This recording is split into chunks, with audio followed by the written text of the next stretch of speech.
case briefs, and so much more. LSData's got what you're looking for.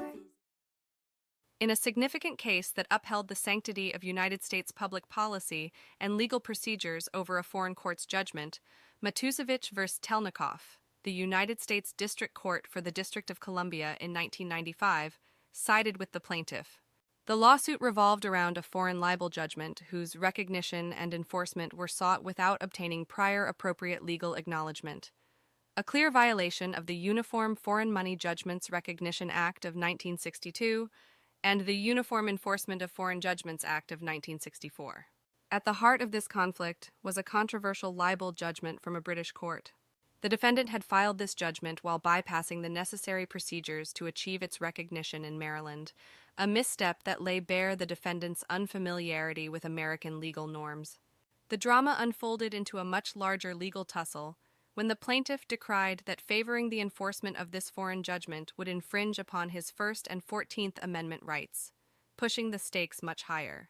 This key to the dispute lay in the plaintiff's use of hyperbolic speech, a shaded area of law with different perspectives in the British and American legal context. While the British court had overturned his protestations and classified the plaintiff as a limited public figure, the plaintiff argued his freedom of speech under American Constitution.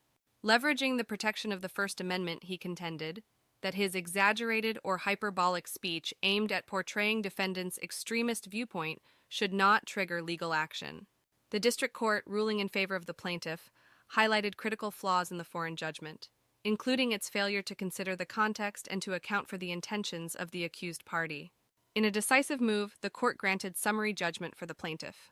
Emphasizing the necessity of constitutional safeguards and actual malice proof in cases involving public figures, the court aligned itself firmly with the protection of First and 14th Amendment rights.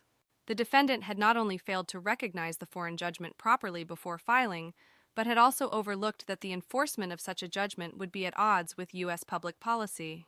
The judgment underscored the paramount importance of protecting constitutional rights and upholding U.S. public policy, even in the face of foreign court rulings. This ruling marked a crucial precedent in the recognition and enforcement of foreign judgments in the eyes of the U.S. legal system. Case briefs, and so much more. LSData's got what you're looking for. Visit lsd.law, elevate your mind. Leave the stress of class.